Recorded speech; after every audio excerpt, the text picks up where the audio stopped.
Hola, ¿qué tal? Gusto en saludarlos. En esta oportunidad vamos a abarcar otro punto importante de los elementos que hemos rescatado semanas atrás relacionados a la ética, ya saliéndonos un poco del campo relativo a los problemas éticos jurídicos, específicamente en materia de bioética, donde estuvimos viendo cómo prevalecía esa autonomía de voluntad en todo momento del ser humano y cómo ha ido evolucionando la legislación.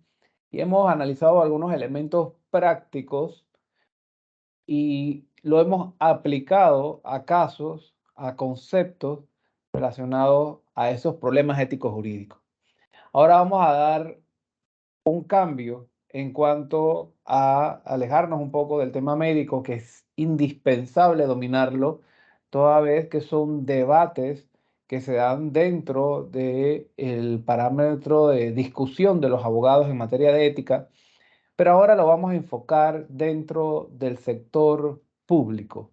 Ese va a ser el objetivo de esta conversación, de esta videoclase que nosotros vamos a comentar a partir de la próxima semana, con algunos otros puntos donde les someteré a consideración de cada uno y que podamos tocar y establecer algunos puntos importantes en el ejercicio de las obligaciones de los funcionarios públicos. Por eso que en esta clase nos vamos a enfocar en el acceso a esa información tan indispensable por parte de la ciudadanía para todos aquellos que administran la cosa pública. Cómo se debe manejar los recursos del Estado con transparencia, toda vez que, como lo vamos a ver un poco más adelante, está consagrado en la ley, está consagrado en los decretos, las reglamentaciones y todos aquellos cuerpos que obligan, en este caso, a los funcionarios públicos, a los funcionarios que prestan un servicio legislativo igualmente, a cumplir con sus códigos deontológicos, códigos de conducta que los limitan sobre el comportamiento, la transparencia, la rendición de cuentas que deben mostrar al momento que ejercen funciones públicas. Entonces, ese va a ser el objetivo de esta clase, enfocarnos en la ética y el servicio público, que es un tema tan importante, tan elemental en la discusión, el desarrollo, en todo el debate que gira en torno de la ética profesional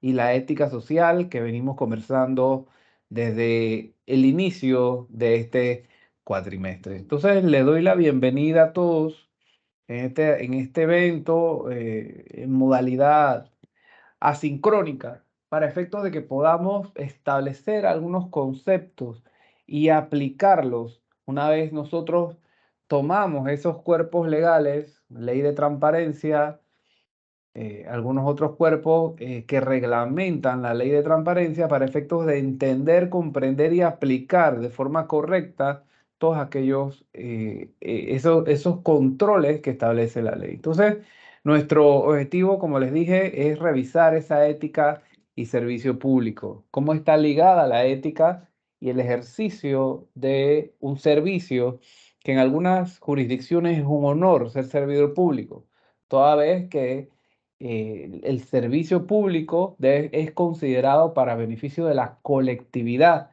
no es considerado para el servicio de unos pocos, sino para el servicio de una nación entera, por lo que el servicio público ha estado año tras año, desde la antigüedad, en esa gestión pública, en la gestión administrativa de ordenar bienes que son comunes, bienes que son de utilidad común o de utilidad colectiva, en busca en todo momento de crear prosperidad en una nación, en un estado, sobre la base de una correcta administración y uso de los bienes que son de todos, es decir, los bienes del Estado. En este caso, el Estado se constituye en administrador, en guardián, es aquel que tutela todos los bienes públicos para efectos de darle una prevalencia y utilidad adecuada como buen administrador. Entonces, ese sería el enfoque ideal de un funcionario público,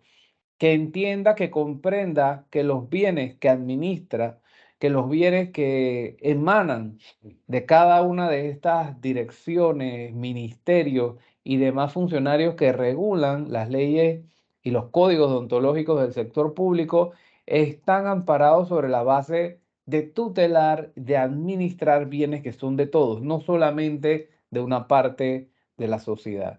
Pero en los últimos años, siempre existen cada vez más severos cuestionamientos sobre la labor que realizan y tienen que realizar los funcionarios públicos, como vamos a ver hoy. Por ejemplo, en algunas consideraciones donde se le exige un comportamiento definido a un funcionario sobre cómo debe administrar sus bienes, sobre a quién puede nombrar en ciertos puestos y a quién no, porque todo eso está amparado dentro del código deontológico, del código de conducta del servidor público. Es por eso que este debate, este tema, donde se hace una homologación de criterios en base a la ética y al ejercicio público, es importante unir todo aquello que nosotros hemos visto hasta el momento.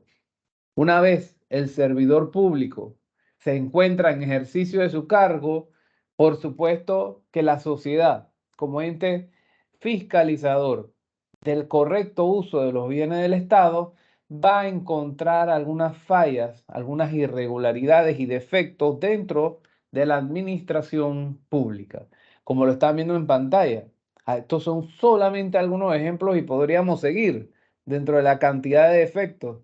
Comenzando por el principal, podríamos llamarlo la corrupción, falta de capacitación, defectos en el servicio, la burocracia excesiva. Entonces, todo esto conlleva a la pérdida de confianza del administrado para con el servidor público. Todos estos elementos convergen en prácticamente estigmatizar al funcionario, quien debe ser un administrador adecuado de los bienes que son de todos, de los bienes del Estado, para efectos de sacarle un mayor provecho a los mismos, pero no solamente que beneficie a particulares.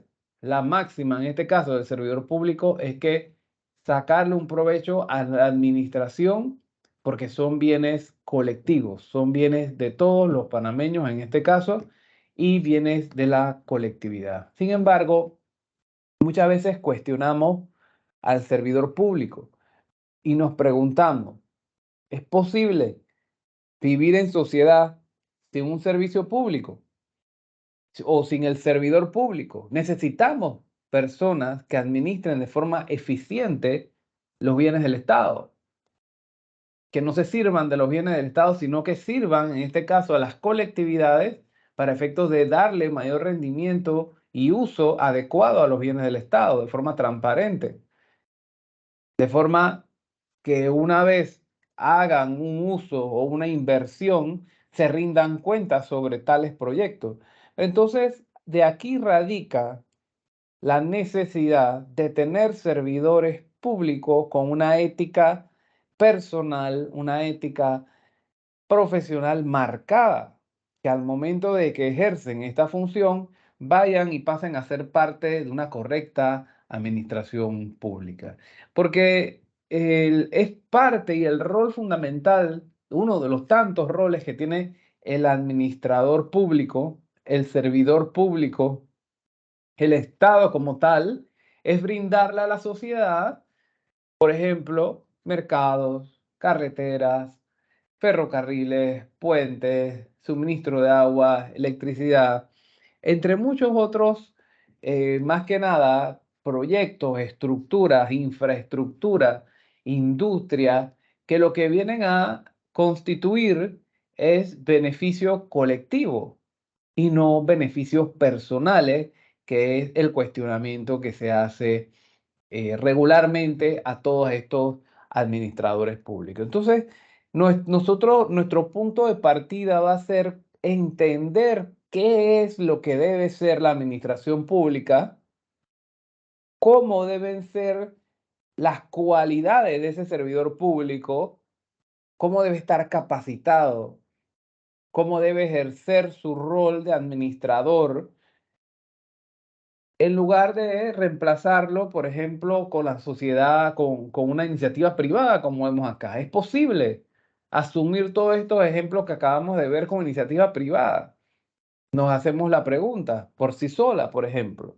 Entonces vemos la importancia y prácticamente la obligación de que el Estado opere de forma transparente, eficiente y se constituya de buena forma en un administrador público, en un administrador de los bienes del Estado, que en este caso busque beneficiar a la colectividad sobre intereses particulares. Entonces, si nos preguntamos cómo viviríamos si el Estado se inhibiera de varias de estas tareas, pienso que es una responsabilidad y una obligación. Cada uno podrá contestar estas interrogantes de distintas formas, pero una de las obligaciones de los estados por conducto de los gobiernos que van a administrar la cosa pública es desarrollar todas estas labores en beneficio de la comunidad, en beneficio de la sociedad y en beneficio de las colectividades que en este caso constituyen cada una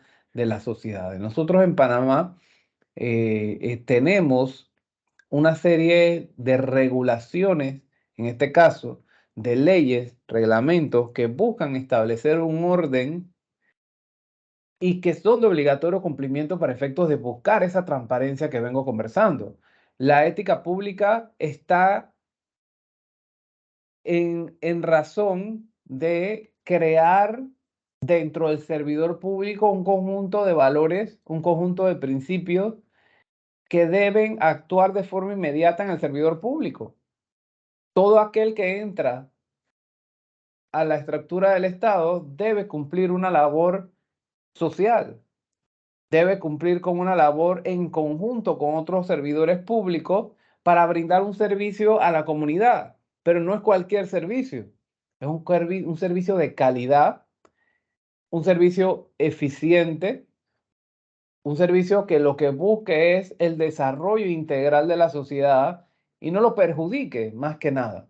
Entonces, eso es lo que debe ser la base de un funcionario público, de un servidor público, sobre la base de todos aquellos elementos que ha estructurado la ley, que ha estructurado el legislador para mejorar, para brindar un servicio público transparente y eficiente, como lo vamos a ver ahora, por ejemplo, en la ley 6 de 2002, entre otros cuerpos legales que vamos a revisar un poco más adelante. Entonces, conducirse de forma honesta, transparente, eficiente, objetiva, íntegra, todo esto son características primordiales que vamos a revisar cuando veamos los principios de la ética pública. Pero la idea es que todo el servidor público esté amparado sobre un concepto de beneficio colectivo y no de un beneficio personal. Entonces, cuando hablamos de ética pública, nosotros buscamos como sociedad y todos aquellos que son parte o van a ser parte o han sido parte del servicio público es, número uno, evitar la corrupción, buscar personal capacitado que venga a desarrollar una labor en todo momento apegado a la ley. En nuestro caso, los abogados conocemos las leyes, debemos conocer las leyes. ¿Cuáles son las estructuras que constituyen, por ejemplo, una labor administrativa? Ya sabemos que el funcionario público puede hacer lo que la ley, solamente lo que la ley le está permitido. Sin embargo, no podemos permitir que por consideraciones, apasionamientos o algún acuerdo externo o presiones externas, cometer ciertos errores o vulneraciones a las leyes que ya están preestablecidas en cuanto al funcionamiento de la cosa pública. Entonces, esto es lo que busca la ética pública, crear un marco de ley, crear un marco de obligatorio cumplimiento dentro de ese código deontológico y leyes de transparencia que vamos a ver un poco más adelante, y que sea el propio funcionario quien crea dentro de su rol, que es el personal que está debidamente capacitado para desarrollar la tarea de administración de la cosa pública. Entonces, eso dentro de un mundo ideal que el funcionario público debería ocurrir, pero ¿qué es lo que hay? ¿Cuáles son los problemas que nos enfrentamos? Y estuvimos hablando hace algunos minutos sobre algunas de las inconsistencias e irregularidades que podemos encontrar dentro del ejercicio público que tenemos. Dificultad de atender requerimientos del gobierno de los ciudadanos, excesiva burocracia, hablábamos hace un rato, excesiva burocratización, falta de transparencia, utilizar el cargo para beneficio propio, discrecionalidad. Entonces, estas son solamente algunas de las consideraciones que podríamos conversar y analizar cada una de ellas, estoy seguro. Si ustedes miran, debe ser transparente. ¿Cuáles son las consecuencias de no ser transparente? ¿Por qué hay tanta burocracia? ¿Por qué no hay un servicio de calidad cuando es una obligación del Estado proveer un servicio adecuado de educación, de salud? Entonces, nosotros vamos a los problemas cotidianos de los estados y lo enfocamos dentro de esa labor. Quizás no es el personal ideal que debe ocupar ese puesto, porque no está capacitado, no está enfocado entre lo que debe ser el rol de un servidor público. Entonces, la ética pública, bajo ese aspecto de transparencia, es lo que busca es crear ese marco ético que donde el funcionario público brinde la información en tiempo oportuno, una vez es requerida por la sociedad, por un ciudadano, que ese funcionario público rinda cuentas en qué se usan los dineros del Estado, que brinde la información, por ejemplo, de los actos públicos que se realizan. Entonces, todo eso como parte de la responsabilidad que tiene el funcionario público para atender los requerimientos que hace la ciudadanía. Una ciudadanía empoderada en su rol de la ley 6, por ejemplo, de pedir de su derecho de petición a que se le brinde información, que es lo segundo que vamos a hablar, si dejamos transparencia, por ejemplo. Que se garantice el acceso a la información, que es lo que nosotros buscamos. Derecho a informarse, derecho a informar, a investigar, a difundir información que es de carácter colectivo, porque son bienes del Estado los que están vinculados dentro de esa administración pública. Y por supuesto, no podemos dejar de un lado la rendición de cuentas. Más allá de lo transparente del funcionario, más allá de ese derecho que todos tenemos de requerir a la autoridad pública un informe, información, documentación sobre su gestión como administrador de los bienes del Estado, el funcionario tiene por fuerza y por obligación rendir cuentas sobre el ejercicio de su rol administrativo. ¿Ok? Entonces, esto es lo que busca la rendición de cuentas, controlar ese poder. Busca evitar abusos por parte de los funcionarios, supervisar, fiscalizar, inspeccionar y que sea el propio funcionario quien justifique las inversiones, las decisiones que toma el ejercicio de los bienes del Estado.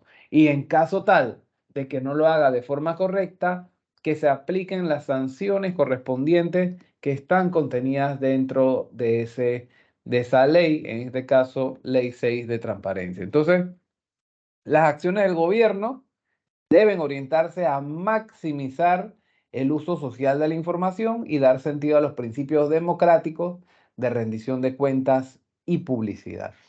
Entonces, garantizar ese acceso, brindarle facilidad al ciudadano sobre la información que requiere en momento y en tiempo oportuno, buscando en todo momento evitar que se sobrepasen y de forma arbitraria se vulneren los derechos y los bienes del Estado y no se puedan tomar las decisiones, las consecuencias jurídicas para con los funcionarios que no cumplan con su rol correcto y transparente de administradores de justicia. Entonces, esto parte de la base de todo lo que nosotros venimos conversando desde el primer día. Cuando nosotros hablábamos en la universidad, si yo llevo mi ética personal al ejercicio de mi profesión. Nosotros somos abogados, ustedes casi abogados. En ese caso, mi ética profesional la llevo o la dejo en otra parte, pero yo soy el mejor funcionario público. Nos debemos en todo momento a un escrutinio público siendo funcionarios públicos. Ya hablábamos en el momento de los funcionarios judiciales, que también son parte de una estructura estatal por parte de un órgano judicial y que la ciudadanía está en constante escrutinio toda vez que representan a un poder, en este caso un poder que administra justicia.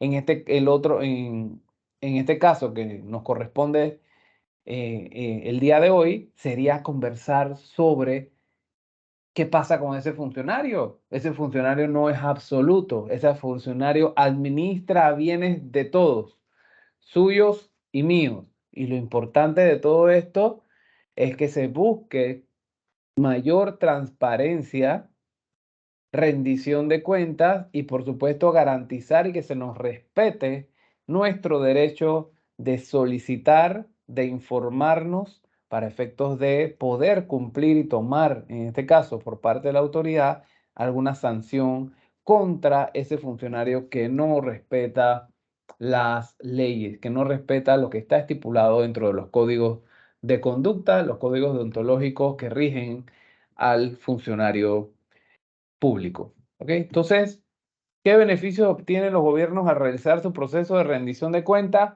Muy fácil. Esto es parte, no es un beneficio, en este caso, es una obligación más que nada. Esto no es una facultad, es una obligación del funcionario rendir cuentas. Más allá del beneficio de obtener y brindar información, un, la confianza y la credibilidad del Estado o de los gobiernos, más bien, se ve reforzada con una rendición de cuentas, con transparencia, cómo se gestiona, cómo se administran los bienes del Estado. En este caso, es una obligación rendir cuentas por parte del funcionario público. ¿Qué clase de acciones puede emprender una entidad para divulgar su gestión? Solicitar por parte de la ciudadanía un desarrollo oportuno, una entrega de información oportuna con el fin de fiscalizar, maximizar nuestros esfuerzos de supervisión en el uso de los bienes del Estado. Entonces, ¿puede la transparencia y la rendición de cuentas controlar la corrupción? Es una pregunta que nos podríamos hacer.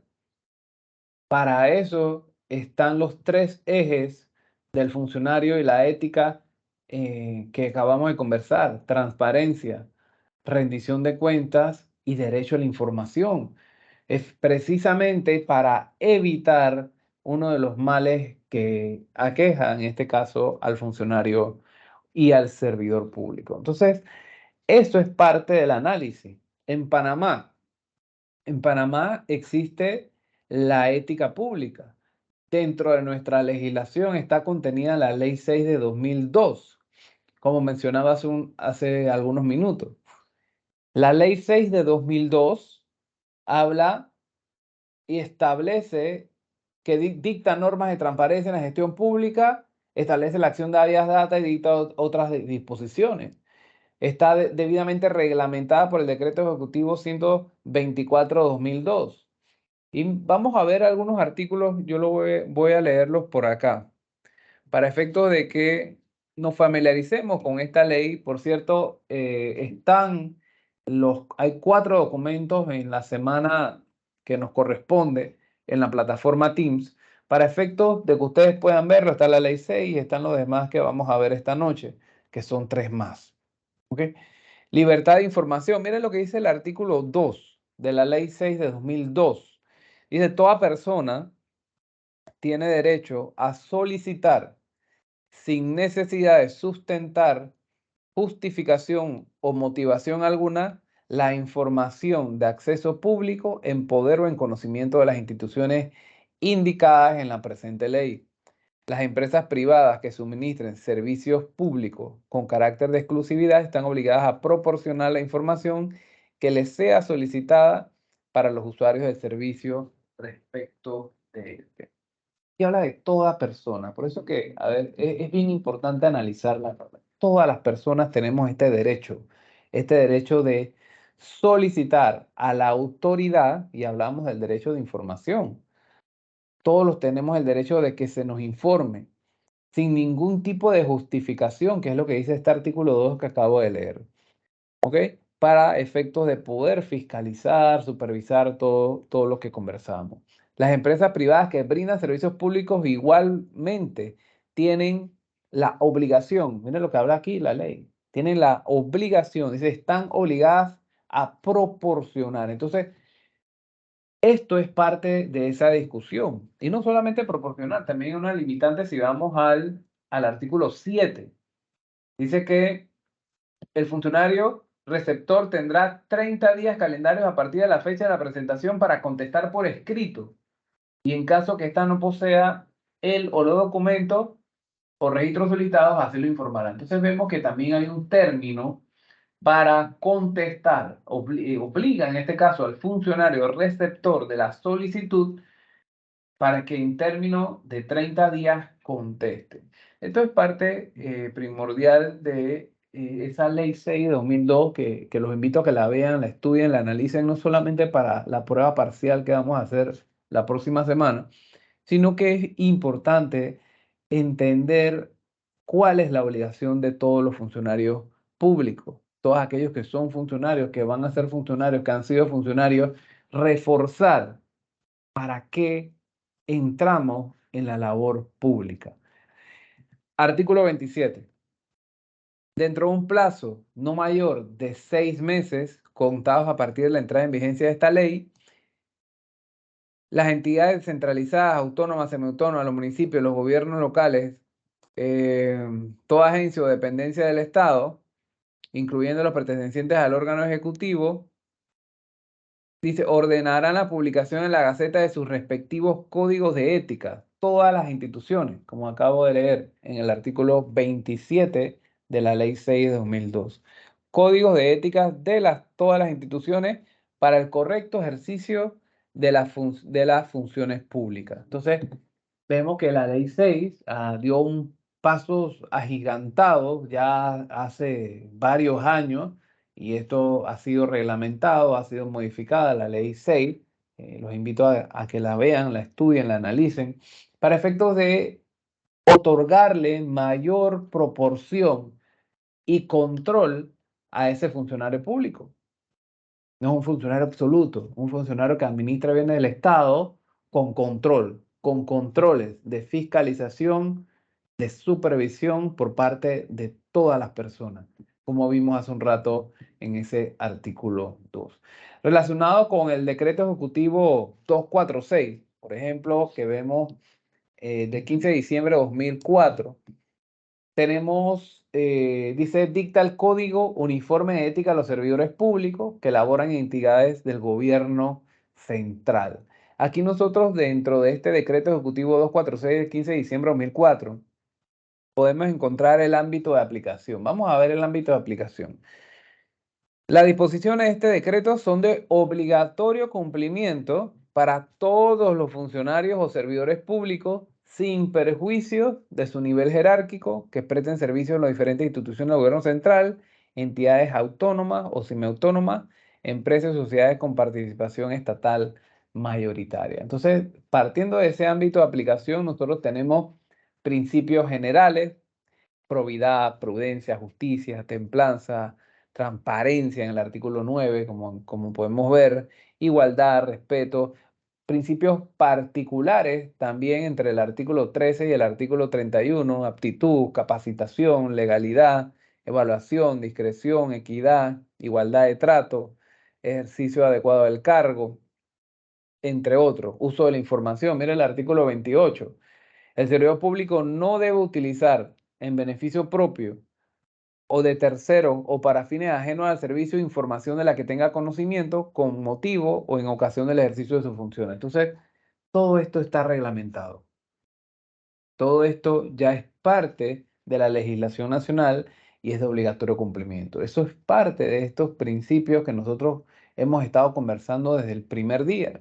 Conjunto de valores, un conjunto de principios que vienen a enmarcar un rol prácticamente que pasa de lo moral a la ética y a los códigos deontológicos para efectos de limitar la actuación de las profesiones. Hablamos de la profesión de la abogacía, ya pasamos por el colegio médico y ahora hablamos, ya también pasamos por el órgano judicial y ahora estamos en los funcionarios públicos, el servidor público que tiene acceso, que tiene controles de igual forma.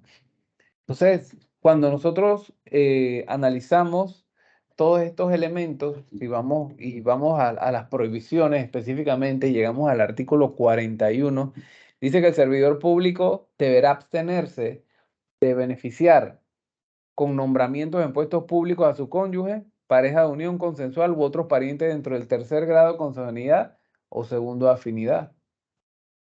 Entonces, el nepotismo está como parte de este código de ética de los servidores públicos. Está limitado, tiene sanciones, está debidamente condicionado. Entonces, esto como parte de ese rol que deben cumplir los administradores de los bienes del Estado, que son los funcionarios públicos, los servidores públicos, como está contenido en la ley, pero también tenemos que hablar de un funcionario, en este caso, que integra y complementa también la labor pública, que es el funcionario parlamentario.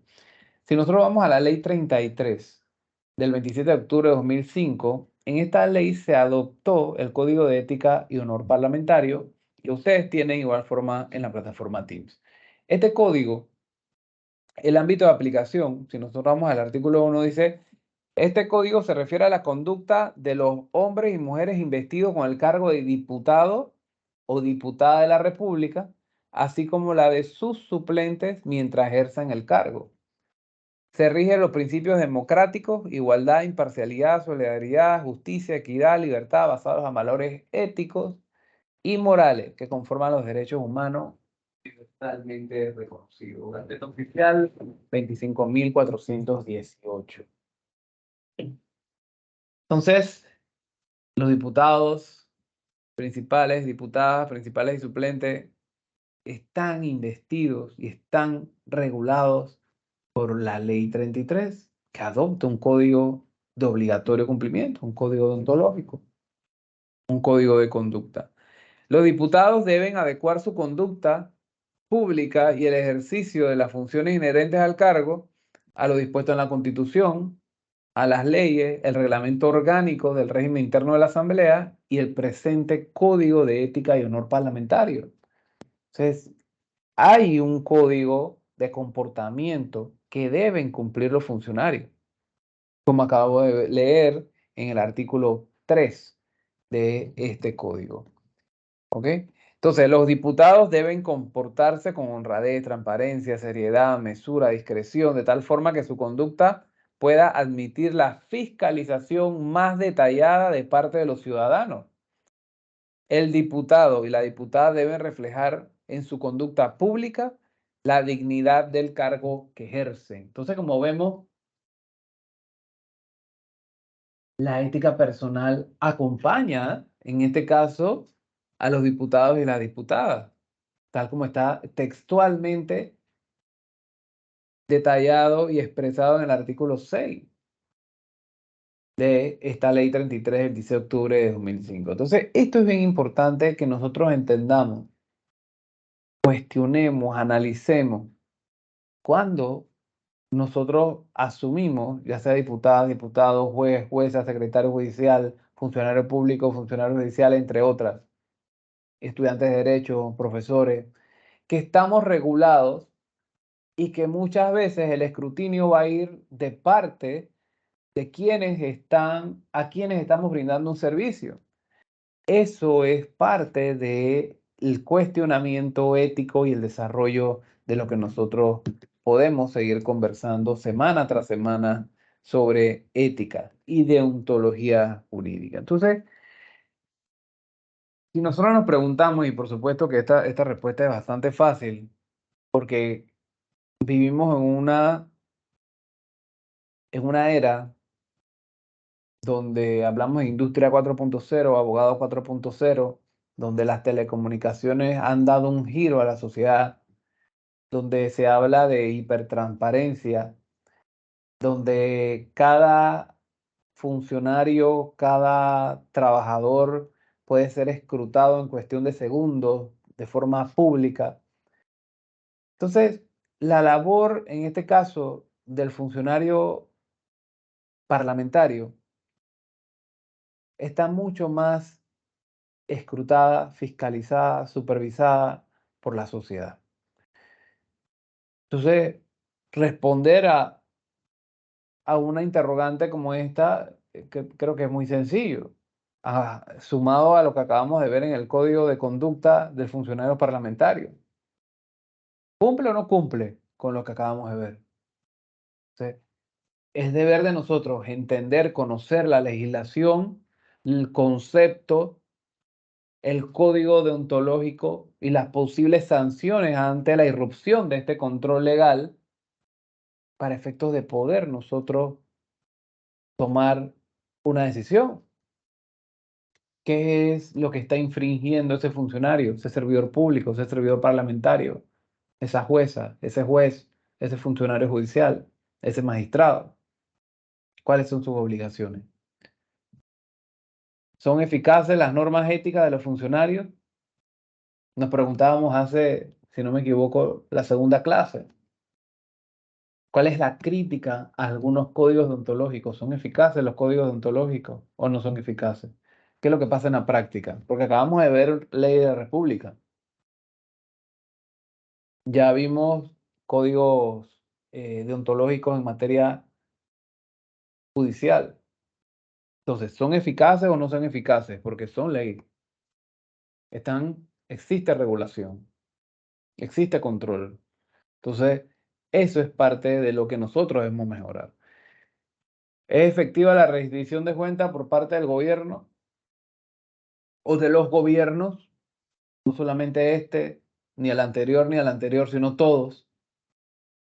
¿Son eficaces? ¿Son ef- ¿Han cumplido con lo que exige la sociedad? Sí, no, quizás. Eso es lo que nosotros debemos analizar. Y cuando hablamos de servicio público, transparencia, rendición de cuentas y derecho a información. Parte de tres ejes muy marcados, indispensables dentro de la administración pública. ¿Ok? Entonces, partiendo de esa base, partiendo de estos elementos y este análisis, dentro de la plataforma Teams le adjunté cuatro, dos leyes y dos decretos ejecutivos que reglamentan las leyes que contienen los códigos de conducta, tanto del funcionario parlamentario como del funcionario del servidor público, para efectos de poder complementar lo que nosotros vamos a analizar en el examen de la próxima semana, que va a ser nuestro parcial número 2. Y ya yo les di las indicaciones cómo va a ser el examen. ¿Qué viene en el examen parcial o la prueba parcial número 2? Ética de los jueces y funcionarios judiciales. Las dos clases que vimos de problemas éticos jurídicos, incluyendo experimentación humana, fecundación artificial, trasplante de componentes anatómicos, eutanasia, bioética, aborto, incluyendo lo que se debatió en las actividades asincrónicas de los foros.